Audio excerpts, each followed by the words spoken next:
Game 1 of the Stanley Cup Finals in Vegas. The Panthers looking to go and, of course, upset Vegas, at least get the split.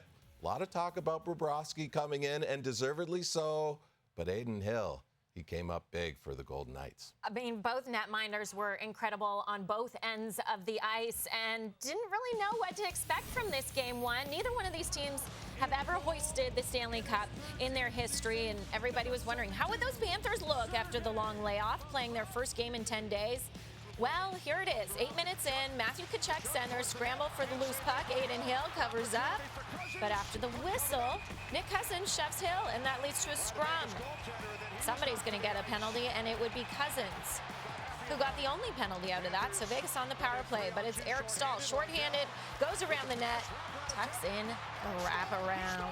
Stahl's second goal of the playoffs. Panthers strike first. It's 1-0 Florida. 7 minutes later, the Golden Knights on the power play again. This time, Chandler Stevenson spots a wide-open Jonathan Marchessault. He scores his 8th goal in the last 8 games. Vegas in the Cup Final for the second time in their 6-year existence. Move to the second, the Panthers look for the go-ahead goal. Here's Bennett, and across the Vegas line.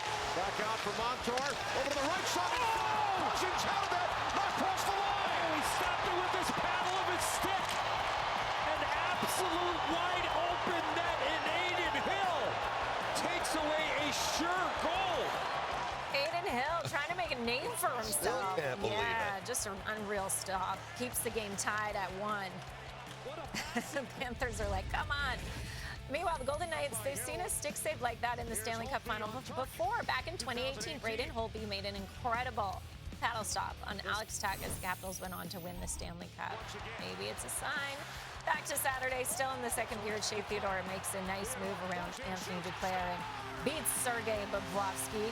Theodore's first. It's 2-1 Golden Knights. 12 seconds to go in the period now. Alexander Barkov wins the draw, and Duclair's shot takes a deflection past Hill.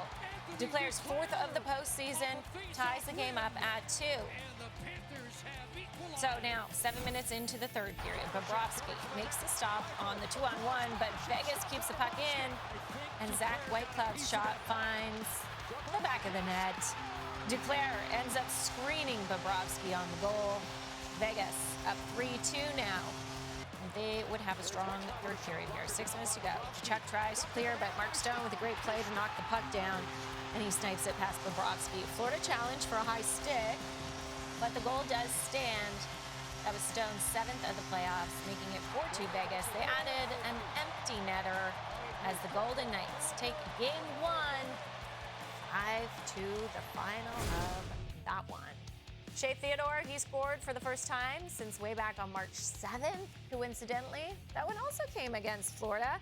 And get this, 9 of the Golden Knights' 13 wins this postseason have been in comeback fashion. As for Adin Hill, he's just the second goalie in the last 20 years to beat a 2-time Vezina winner in a Stanley Cup Final game.